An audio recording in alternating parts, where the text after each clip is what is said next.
Promo റിവ്യൂയിലേക്ക് എല്ലാവർക്കും സ്വാഗതം. ഈ റിവ്യൂ ഇഷ്ടപ്പെടുവാണെങ്കിൽ ഒന്ന് ലൈക്ക് ചെയ്തും സബ്സ്ക്രൈബ് ചെയ്തും സപ്പോർട്ട് ചെയ്യണേ.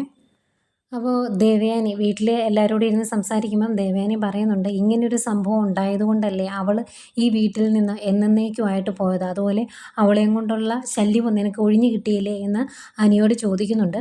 അന്നേരം മുത്തച്ഛൻ അവിടെ ഇരുന്ന് പറയുന്നുണ്ട്, പുതിയ തലമുറയിലെ കുട്ടികൾ വീട്ടിലുള്ള തല നരച്ചവരെയും പ്രായമായവരെയും ഒക്കെ തെരഞ്ഞു പിടിച്ചാണ് ആക്രമിക്കുന്നത്, ഉപദ്രവിക്കുന്നത് എന്നൊക്കെ മുത്തച്ഛൻ പറയുന്നുണ്ട്.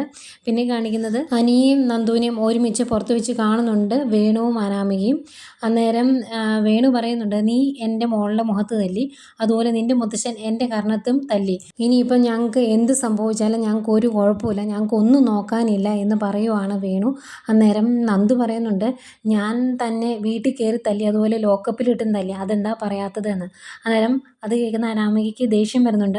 അതുകൊണ്ട് അനാമിക പറയുവാണ്, എല്ലാത്തിനൂടെ ചേർത്ത് നല്ല ഭംഗിയായിട്ട് അങ്ങ് തന്നേക്കാമെന്ന്. പിന്നെ മുത്തശ്ശനോട് അമ്പലത്തിൽ പോകുന്നു. അന്നേരം അവിടെ തൊഴാൻ വന്നതാണ് ഈ അനാമികയും വേണും രേവതിയും കൂടെ. അവിടെ വെച്ച് മുത്തശ്ശൻ്റെ കയ്യിൽ നിന്ന് തല്ല് മേടിക്കുന്നുണ്ട് വേണു. മൊത്തത്തിലൊരു അടിയാണ് അങ്ങോട്ടും ഇങ്ങോട്ടും എല്ലാം. ഏതായാലും വേണു വീണ്ടും മുത്തശ്ശൻ്റെ കയ്യിൽ നിന്ന് തല്ല് കിട്ടിയിട്ടുണ്ട്. ഇതൊക്കെയാണ് പ്രമുഖ വിശേഷങ്ങളായിട്ട്.